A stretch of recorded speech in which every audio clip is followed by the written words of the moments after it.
سلام علیکم دوستان عزیز.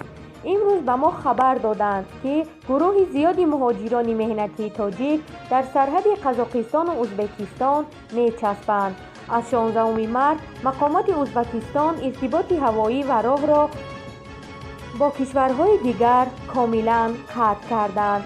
مهاجران تاجیک که از روسیه به وطن برگشتند میگویند که تصمیم بسته شدن سرحد برای آنها ناگهانی ناگوار بود.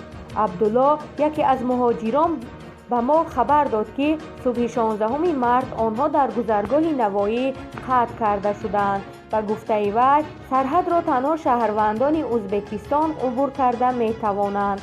همین طور مرزبانان قزاقستان وضع را به آنها شرح دادند.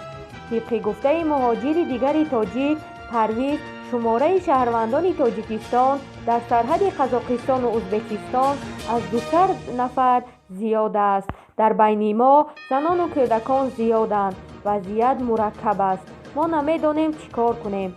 بسیاری از مهاجران از جانب مقامات روسیه به وطنشان دپورت کرده شدند تا آنها بازپس نروند. سرحد ساعت 12 صبح بسته شد، گفت مهاجران تاجیک در سرحد قزاقستان و ازبکستان 16 مارس سال 2020 مهاجران میگویند که آنها به سفارت تاجیکستان در قزاقستان مراجعت کردند اما تا حال پاسخی نگرفتند. دیپلمات‌های تاجیک در آستانه در مصاحبه با ما گفتند که آنها از مشکلات مهاجران تاجیک در مرز قزاقستان و ازبکستان با خبرند. حالا ما در این مسئله کار کرده ایستاده ایم. دیگر چیزی گفته نمی توانیم، گفت یکی از کارمندان سفارت تاجیکستان در قزاقستان.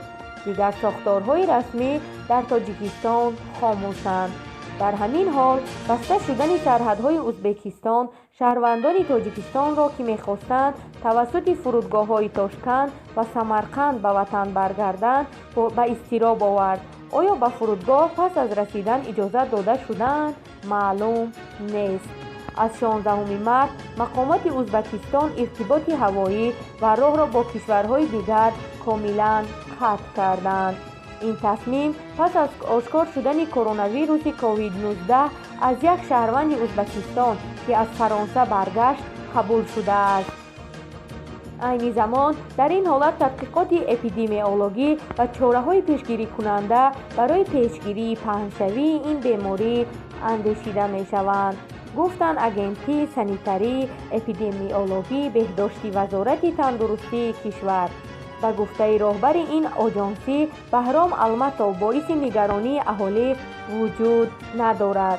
همه چیز تحت نظارت است و امروز تقریباً 8000 شهروند ازبکستان تحت نظارت طبی قرار دارند. به گفته وی در طول 24 ساعت اخیر توسط هواپیما تقریباً 5000 مسافر، قریب 2000 با قطاره و 38000 توسط گذرگاه‌های سرحدی اتومبیلی آمدند. اکثر این آدمان از روسیه، قزاقستان و یک قطار کشورهای اروپا آمدند که همه آنها از سنجش سیار برای گرمکنی گذشتند. قبلا مقامات ازبکستان پروازها را با فرانسه، اسپانیا، بریتانیای کبیر، ایران، ژاپن، افغانستان، ایتالیا و کره جنوبی موقتا قطع کرده بودند. چون این چاره‌ها برای پیشگیری پهن‌شوی ویروس اندیشیده شده 14 مارس به قوه قانونی درآمدند. ازبکستان دومین 5 کشور آسیای مرکزی می باشد که در آن حالت‌های سرایت‌یابی کرونا ویروس آشکار کرده شدند. قبلا قزاقستان نخستین پرونده‌های کشف کووید 19 را اعلام کرده بود. تا امروز 8 حادثه در آنجا گزارش داده شده است. در دیگر کشورهای منطقه تاجیکستان، قرقیزستان و ترکمنستان مقامات رسما اظهار داشتند که یگان حادثه سرایت کرونا ویروس آشکار نشده است. اما هفته گذشته 2 منبع در سیستم تندرستی ترکمنستان درباره یکچند حالت سرایت با ویروس نو خبر دادند. تاجیکستان اظهار می‌دارد که 1600 نفر از افغانستان، چین و ایران تحت نظارت طبی قرار دارند.